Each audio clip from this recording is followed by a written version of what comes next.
오늘도 말씀 주셨습니까?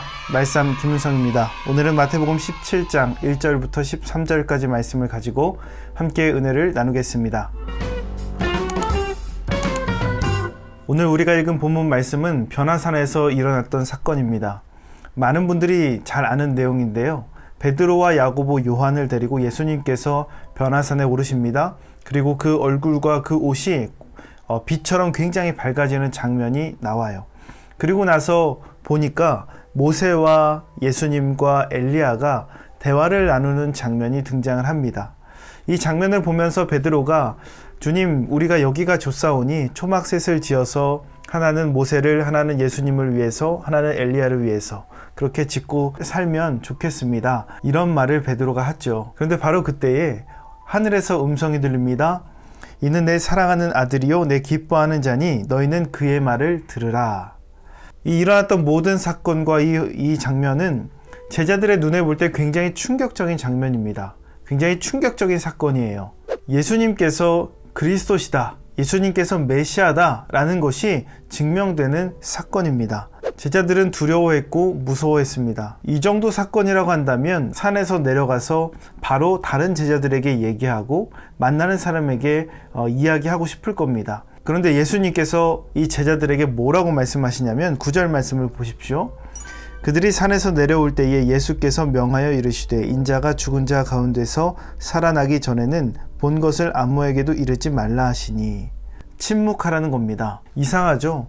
이것을 분명히 내려가서 이야기해야 예수님이 그리스도심을 명확하게 드러낼 수 있고 그 본 증인이 3명이나 있기 때문에 그것을 말하는 것이 더 예수님을 드러내고 복음을 전파하는 데 도움이 되지 않을까, 이런 생각이 듭니다.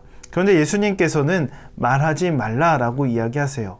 여기서 우리가 중요한 말씀의 원리를 발견할 수 있어요. 말하는 것보다 침묵하는 것이 더 좋을 때가 있다는 겁니다. 말하는 것보다 침묵하는 것이 더 좋을 때가 있다. 그때가 언제인가? 9절 말씀을 보면 예수님께서 언제까지 말하지 말라고 하세요. 그게 언제죠? 예수님께서 죽으시고 다시 그 가운데서 살아나실 때까지 말하지 말라라고 하세요. 반대로 얘기하면 그 이후에는 말하라는 겁니다. 즉 어떤 사건이나 어떤 일에 있어서 그 타이밍이 있는 거예요. 그 타이밍에 맞지 않으면 침묵하는 것이 더 좋을 때가 많습니다. 타이밍에 맞지 않는 언어, 타이밍에 맞지 않는 말은 오히려 상처를 주거나 실이 될 때가 더 많이 있어요. 그래서 타이밍에 맞게 말하는 사람을 재치가 있다고 이야기도 하고, 또 다른 면으로는 예의가 있다라고 이야기도 합니다. 때와 장소를 가리면서 해야 될 이야기와 하지 말아야 될 이야기를 가리는 것이 굉장히 지혜로운 처신 가운데 하나입니다. 뿐만 아니라 우리가 아무리 좋은 이야기를 할지라도 타이밍이 맞지 않으면 정말 진심을 담은 이야기를 할지라도 그 사람에게는 조언으로 받아들여지지 않을 수도 있는 거예요. 침묵하는 훈련이 우리에게 필요한 겁니다. 또 있습니다. 두 번째로, 제대로 파악하지 못했다면 침묵하는 것이 좋다는 거예요. 제대로 파악하지 못했다면 침묵하는 것이 좋다. 제자들은 엘리야가 먼저 올 것을 이미 알고 있었어요. 서기관들에게 들어서 알고 있고 율법학자들에게 들어서 이미 알고 있었습니다. 그래서 예수님께 묻는 거예요. 예수님, 엘리야가 먼저 온다고 하던데 무슨 말입니까? 물어보는 거예요. 예수님의 대답입니다. 12절, 내가 너에게 말하노니 엘리야가 이미 왔으되 사람들이 알지 못하고 임의로 대우하였도다. 인자도 이와 같이 그들에게 고난을 받으리라 하시니. 사람들이 엘리야, 즉 이 땅에 엘리야로 왔던 세례 요한을 알아보지 못했다라는 겁니다. 그를 엘리야로 생각하지 못한 것처럼 예수님도 그리스도로, 그 메시아로 깨닫지 못하고 받아들이지 못할 것이다 라는 이야기를 주님께서 하시는 거예요. 그러면서 자신이 고난당할 것을, 자신이 순환당할 것을 제자들에게 밝히고 계십니다.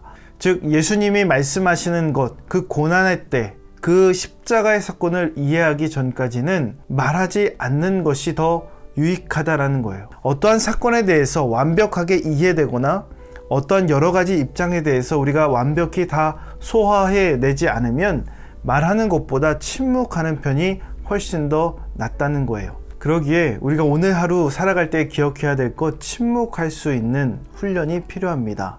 침묵은 낭비가 아닙니다. 침묵은 준비하는 겁니다. 그러기에 오늘 우리가 먼저 말하는 것을 소홀히 내뱉는 것이 아니라 예수님께서 말씀하셨던 것처럼 한마디 한마디 준비해서 말하는 그런 믿음의 삶을 살아갔으면 좋겠습니다. 묵상 질문을 알려드립니다. 본의 아니게 남에게 상처 주는 말을 한 적이 있습니까? 일부만 알고 이야기했다가 오해를 산 적이 있습니까?